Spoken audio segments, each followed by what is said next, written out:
Just in, grabe to, sumabog na si Gibo Chidoro, PM Mayor Generals Kinaladkad, PCSO, Rafi Tulfo, Tamba, Epelisa, Tamba. Ano ba? Ba't pa puro Tamba? Rafi Tulfo, Epelisa, Tamba pala. Ayon, syempre, etong balitang ating matutunghayan ngayon ay nagmula kay Pinas News Insider. At syempre, ilalagay ko sa description box ang link ng channel ni Pinas News Insider para maging updated po kayo sa mga balita na kanyang inilalabas. At syempre, eto ang kanyang lingkod na si BT na magbibigay ng reaksyon at komento dito sa balitang ating mapapanood ngayon. So, wag na natin pagtagalin at sabay-sabay na natin panoorin ang laman ng video na hatid sa atin ni Pinas News Insider at bibigyan natin ng reaksyon ng balitang ito. Pasok! Ito ang mainit na balita at pinag-uusapan ngayon sa mundo ng social media. Teacher Party List Representative Franz Castro tila nasupalpal ni Defense Secretary Gibo Chidoro dahil si Franz na naman po ang salarin sa pag-question nito sa budget ng Personal Security Group ng Office of the Vice President na pinamumunuan ni Vice President Sara Duterte. Pero bago ang lahat mga kababayan, kung bago ka pa lamang sa aming channel, please huwag kalimutang mag-like, subscribe at i-click ang notification bell para mas maging updated ka pa lalo sa lahat pa ng bagong video na i-upload namin. At eto na nga mga kababayan, ating matatandaan ang nangyaring pagdinig ng Kongreso sa budget hearing ng Department of National Defense kung saan tila kwinisyon ni Teacher Party List Representative Franz Castro kung nasaan ang funding requirements ng Vice President Security and Protection Group dahil ayon kay Franz Castro 433 parang isang batalyon na di umano ang personal security ng Office of the Vice President. Dahil dito, dinepensahan naman ni Defense Secretary Gibo Chidoro ang pagkakaroon ng Vice President Sara Duterte ng Security and Protection Group. Ayon kay Defense Secretary Gibo Chidoro, tatayuan ko ito dahil ang BP noon ay dinagdagan niya noon sa PSG budget at hindi consistent ang kanilang suporta. Dagdag pa ni Defense Secretary Gibo Chidoro, noon pang nakaraang mga panahon, ang security personnel ng VP ay kinukuha lang sa iba't ibang unit at hindi pa nakikita sa budget at hindi nare-report. Nang lumabas nga ang balitang ito, marami sa ating mga kababayan ang tila tumaas ang kilay at hindi napigilan ng kanilang sarili na magbigay ng kanilang hinaing at komento sa mundo ng social media. At ayon pa sa kanila, bago tanungin ni Lola Franz ang security, ang budget ng personal security ng VP at ilabas niya muna kung saan niya dinadala ang mga pera na nakuha niya sa Kongres. Yung pondo kaya ng bawat Kongreso, saan kaya nila ginagastos, saan kaya napupunta ang budget niya bilang kongresista. Dapat imbestigahan din siya. Ayan, may mga katanungan din sa kanya na ipinupukol na hindi niya rin nasasagot. Bakit nga naman dun sa sa kanya, ayaw niyang sabihin kung saan napupunta, kung saan ang ganun. Ang problema kasi, no, talagang nakatutok talaga, nakafocus po talaga tayo. Nakafocus kayo kay Sara Duterte. Sa mga Duterte kayo nakafocus. Alam namin, paulit-ulit naming sasabihin, alam namin na meron kayong sama ng loob sa kanila. Kasi hindi na to hindi na to trabaho lang. Ang nangyayari is personalan na. Di ba? Kasi kung trabaho lang, wala kayong makikita na ginawang anomalya niyang mag-ama na yan. Ni FPRRD tsaka ni VP Sara. Kung merong anomalyang ginawa yan, kita nyo naman si FPRRD, nag-resign ng presidente. Kita nyo naman yung bahay niya, ganun pa rin. Napakasimple lang. Hindi ay nag-resign tuloy, natapos pala yung term. Ayan. Hindi katulad ng mga ibang presidente na natapos ang term, nakita mo naman, palakbay-lakbay, malalaki ang bahay. Hindi ko naman sinasabing may ginagawa silang masama. Kumpara naman kasi kay FPRRD, syempre ibang presidente mayayaman na yan. O may kaya din naman sila FPRRD, no? Pero kita nyo naman, ganun lang kapayak ang buhay niya. Eh di kung kurap yan si FPRRD tsaka si Sara Duterte, siguro lahat tayo tirik na ang mata nung panahon ng pandemic. Oh, totoo 'yan. Bakit nila tayo iintindihin nung panahon ng pandemic kung kurakot siyang mga 'yan? 'Di ba? Baka nga yung hawak mong lugar is naambunan din ng ano niyan eh, ng biyaya. Di ba pag mga congress yung mga distrito yan, hinahawakan yan, di ba? Oh, di ba? Malay mo naambunan din kayo ng biyaya noon, yung mga ayuda noon. Yung mga nasasakupan mo. Alam namin na kaya ganyan is meron personal na hindi pagkakaunawaan yung nararamdaman mo sa kanila. Kasi nga, di ba, binabraso ka nila, mayroon silang mga inaano sa'yo, yung mga Duterte. Alam kong hindi mo pa rin matanggap, kumbaga hindi ka makamove on. Kailangan makamove on ka eh. Kaya alam natin na hindi nyo sila titigilan. Lalong-lalo na is nakikita nyo ang VP at si FPRRD ay talagang binabanatan ng kung sino-sino, ng mga alitap-tap. Kaya syempre, mas malakas ang loob nyo ngayon na imbestigahan to, kailangan imbestigahan. Kami, iniimbestigahan kami dati nito nung presidente pa si Digong eh. Ngayon, iimbestigahan din namin to, ngayon din siya presidente. Hindi po kayo nag-iimbestiga dahil sa trabaho lang. Uulitin ko, yan ay parang nagiging personal na. Kasi imposible naman na hindi nyo nakikita kung ano ang ginagawa ng mga Duterte. No? Kasi ang ginawa ng mga Duterte is linisin kung ano ang nagpapagulo sa ating bansa noon. Di ba? So, baka mamaya ayaw nyo ng ganun. Kasi may mga taong ganun. Mas masarap siguro pag magulo eh. Para may thrill, parang ganyan.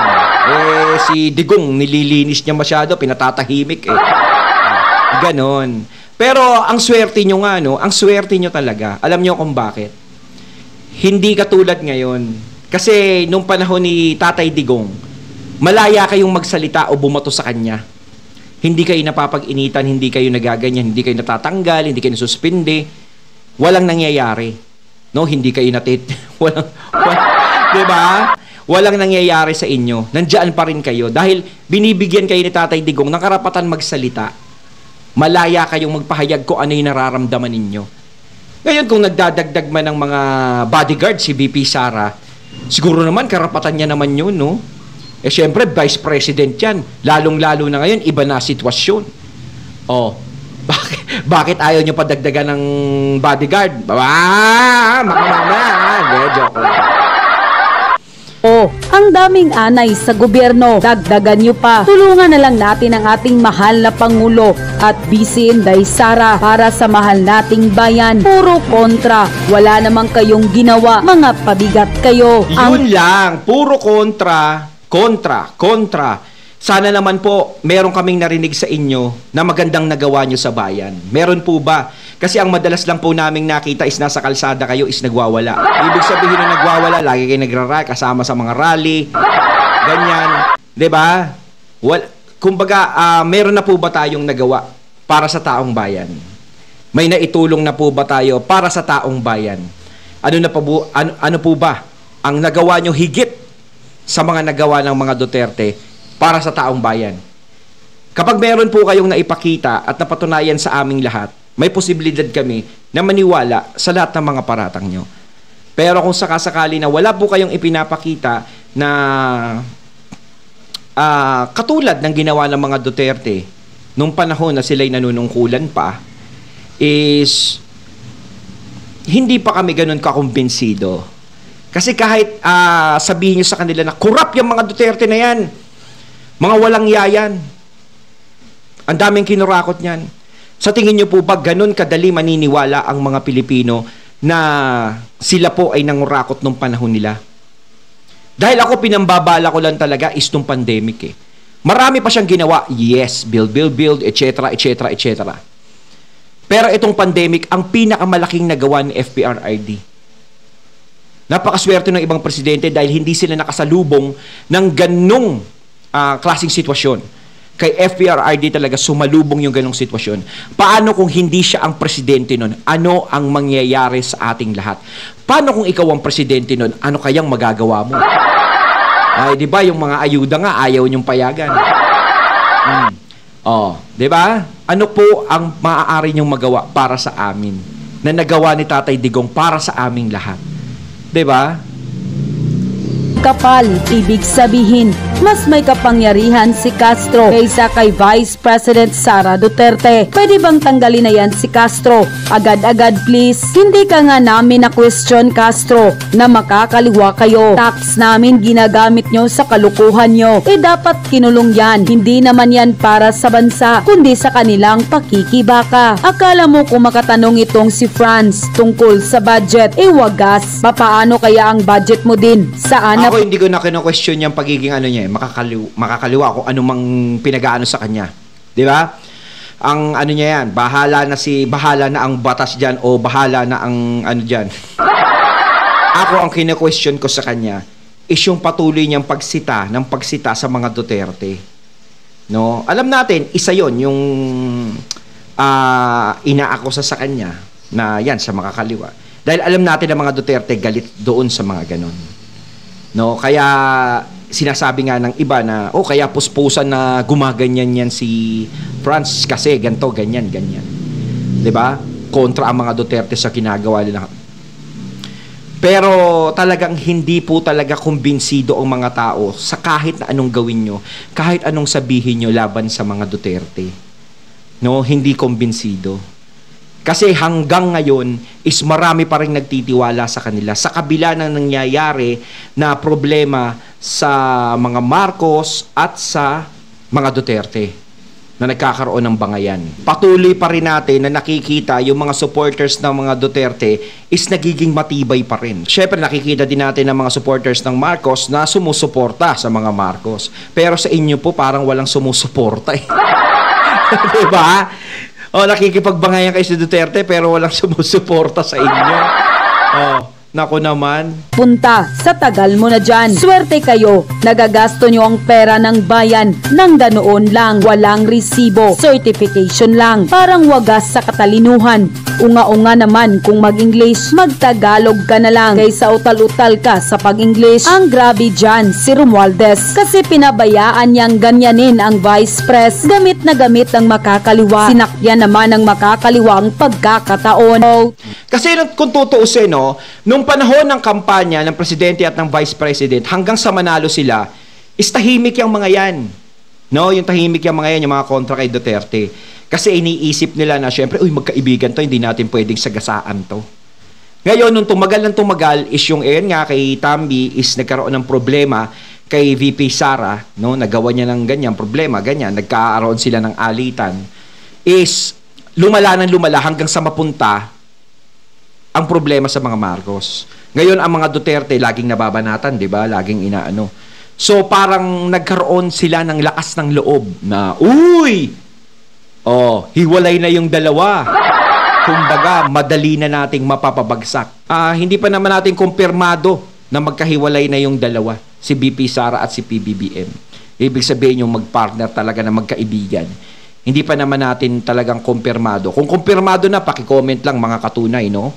Pero wala pa naman ako naririnig na salita ni VP Sara, no, laban kay PBBM. Kahit nasabihin nyo na ganyan na naghiwalay ang dalawang yan, is nagkakaroon ng problema. Ang taong bayan pa rin ang kakampi ni VP Sara. Kaya mahihirapan ka pa rin. Hindi pa rin humihiwalay ang mga taong nakasuporta sa kanya. Banggaan si General Macan ng mga Tulfo Brothers versus mga PMA graduates, mga retired generals. Okay, lumalabas ngayon, may 3 ng atraso ang Tulfo Brothers against sa mga PMA graduates. Nakikita ko medyo alanganin ang political career ng mga Tulfo, specifically Senator Raffy Tulfo. Okay, isa-isahin natin. Ano-ano itong 3 atraso na nagawa ng mga Tulfo Brothers na nasaktan o pumalag ang mga PMA graduates. Natin na, yung last month lang, itong si Senator Tulfo, inakusahan niya si Secretary General Galvez, yung former Chief of Staff na Presidential Advisor on Peace Process ngayon, inakusahan niya ng korupsyon. pumalag si General Galvez. Mga last month lang yan, yung Senate hearing. Okay, panoorin natin itong short clip na ito. Do not tell us that we are corrupt. I'm not saying you're corrupt. What I'm saying here is, meron pong mga tao dyan sa loob ng inyong organization. I'm not saying you are corrupt. I'm saying there are people there that are not doing their job, or maybe they're involved in corruption. Because if they're not involved, common sense lang po ito, Secretary Galvez. Pag nagsabi ka ikaw ay combatant, di ba combatant meaning meron kang baril? So kung meron kang baril, isusurrender mo yung kapalit ng 100,000. Your Honor, the categories of the firearms is not only individual firearms. We have also cruiser weapons. The cruiser weapons, meron po yung mga 5 o 6 po yung tao na... Then sana magmamatch pa rin. Isama mo na yung machine gun, isama mo yung cruiser weapon, kung ano pa mga weapon, kasama na dapat din. But I definitely take offense, Senator, that you are already telling us that there is a corruption.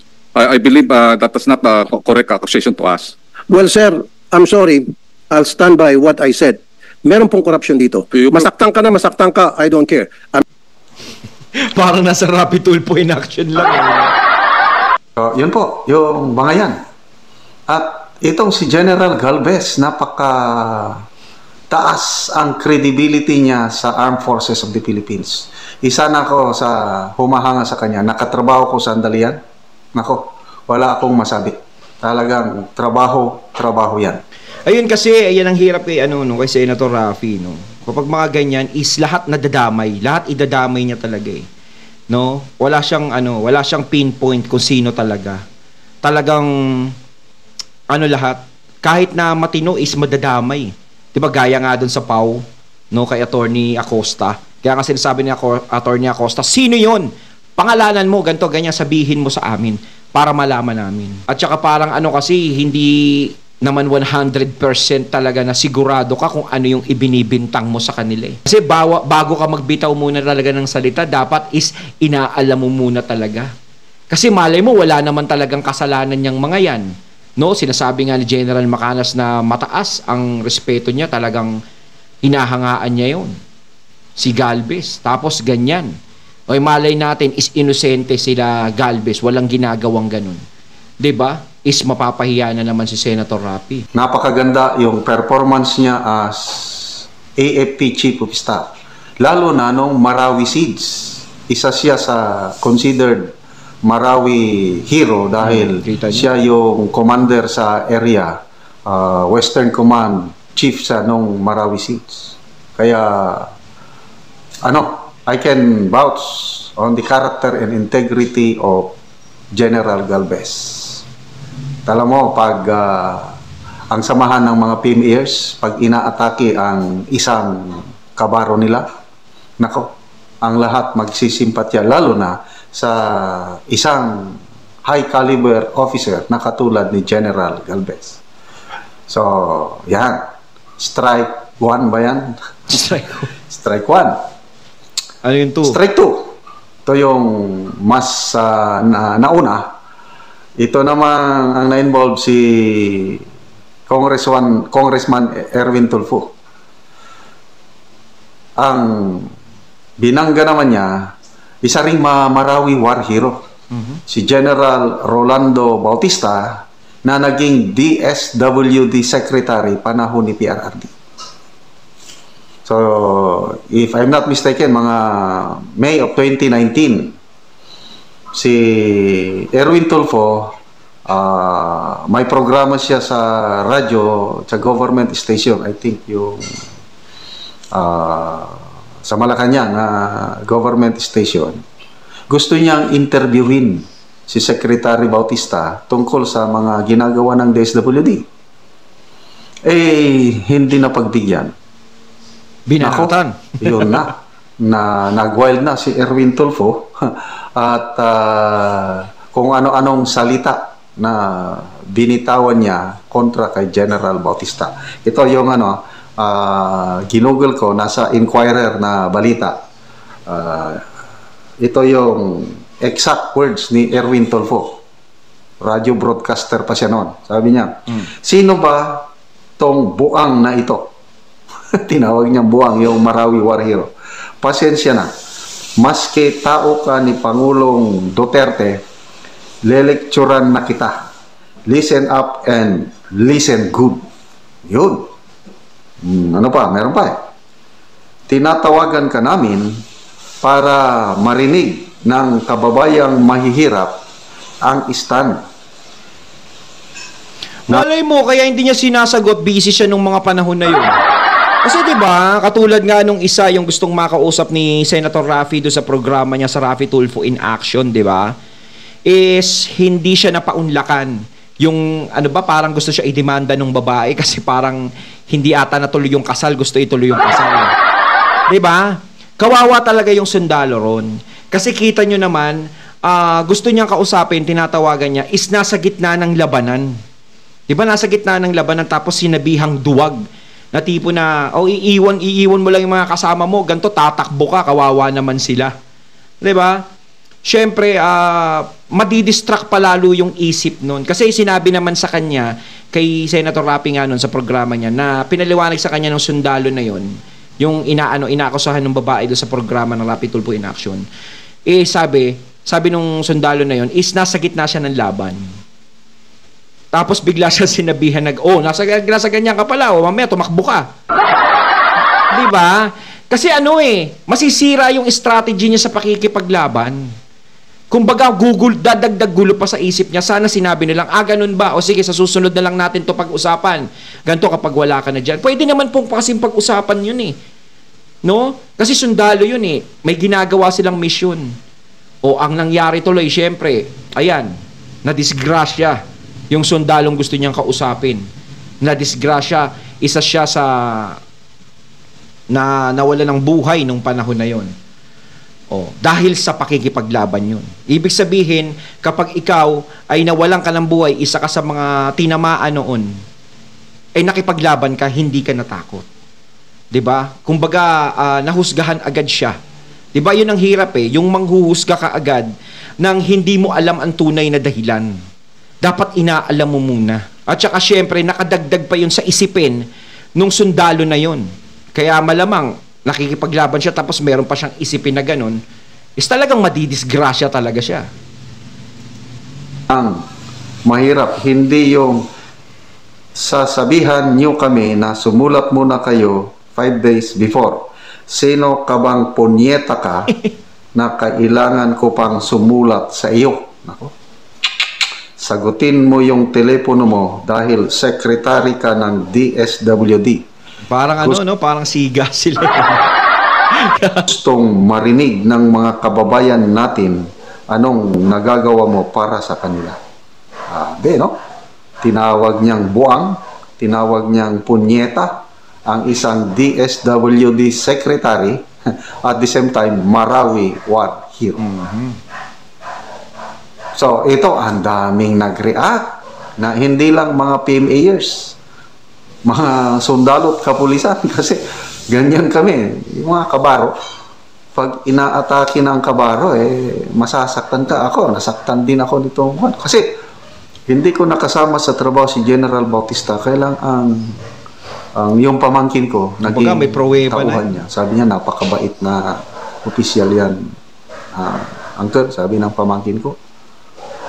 So, napakabait itong si General Bautista. Trabaho lang. So, ganun. Ayun, kaya nga sinasabi ko, baka mamaya busy lang, kaya hindi na pagbigyan. 'Di ba? Pwede naman kasi sabihin, sige sir, hindi ka namin makausap, baka sa susunod, pwede ka na namin makausap. Mali mo kasi nauunahan ka agad sila ng kailangan makausap nyo kami. Pag tinawagan namin kayo ngayon, kailangan kausapin nyo kami ngayon. Ngayon din! Parang ganun. Ganun yung nangyayari pag hindi kinausap. Sino ba itong buwang na ito? Radio broadcaster ng government station, ang tapang na hindi lang napagbigyan sa interview, tapos tatawagin niyang buang, punyeta ang isang general at DSWD secretary. Kaya grabing batikos sa mga Tulfo brothers noon. Then later on, nag-apologize si Erwin Tulfo. So, dapat mas naman maganda pa itong Erwin Tulfo kay nag-apologize. Nag-apologize. Ito ngayon, pangatlo, ang kanyang kapatid, si Senator Raffy Tulfo. Ito yung mainit na issue na ngayon. Sa ngayon, kasi siguro ang mga PMEers napuno na. yung nangyari kay General Bautista, nangyari kay General Galvez, tapos ito, nangyari sa isang war hero din, ordinary soldier lang, private first class sa Kanlog. Ayun. Na tinawag ni Si Kanlog. Senator Tulfo sa kanyang programa sa Radio TV. Duwag. Tinawag niyang duwag ang isang sundalo na dahil doon, napektuhan siguro yung sundalo, namatay yung sundalo. Oo, yung sinasabi ko na apektuhan sa nangyari. Kaya yun na. Nadagdag pa sa stress niya yun. Grabe na ang pagbuhos ng emosyon, galit ng hindi lang mga PMAers, kahit mga active and retired soldiers and policemen, pumirma na sa manifesto condemning itong irresponsible remarks ng isang senador na tatawagin mong duwag ang isang sundalo na nandun sa labanan mismo at namatay sa labanan. Natating natunghayan ng video na nagbula kay Pinas News Insider at syempre natunghayan natin si General Macanas. Ayan, no? Inisa-isa ni General Macanas, no? Tapos yung pangatlo nga is napag-usapan na natin, sinabi ko na yung naging komento ko doon. Yung pangatlong strike. Kaya mga katunay, anong masasabi nyo tungkol dito? Naku, tapang hirap talaga, masyadong matapang talaga eh, no? Kailangan mag-isip ka muna bago ka magbitaw ng salita. Comment lang po kayo mga katunay sa comment box. So once again, I'm BT and I'm out. Peace.